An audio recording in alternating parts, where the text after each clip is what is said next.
Drone is a great tool to capture establishing shots and details of the environment you are in aerial perspective.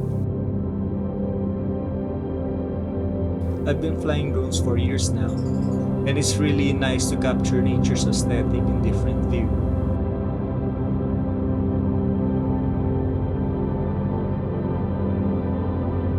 But before I had the courage to fly in the mountain, sea,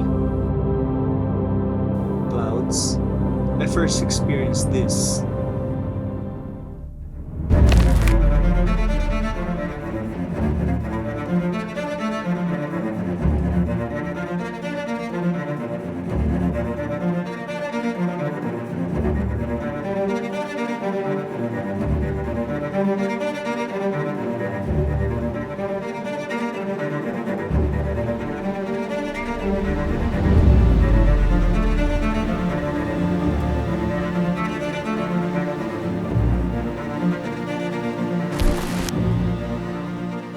That is one of the most heartbreaking moments in my life. That is also my first flight using my Mavic Air.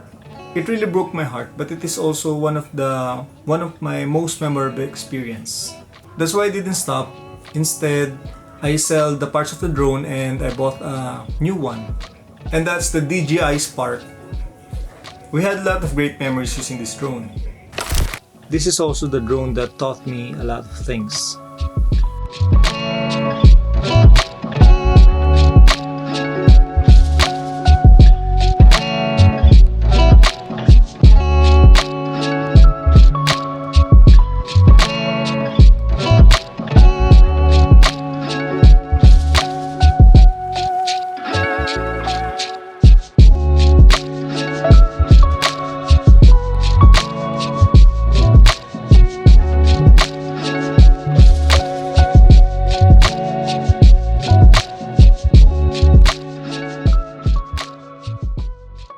If you're new to flying drones, there are some tips that I would like to share that might help you with your flying journey.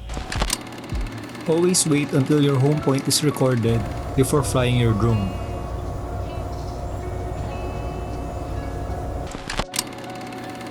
Always fly in your visual line of sight. In the event you can see your drone, always put a marker or a familiar place where you can manually return to home safely.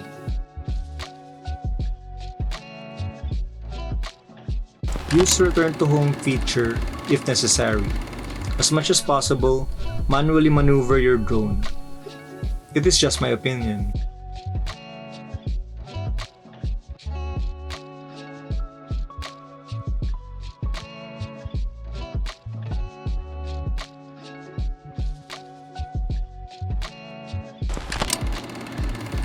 Use an OTG cable.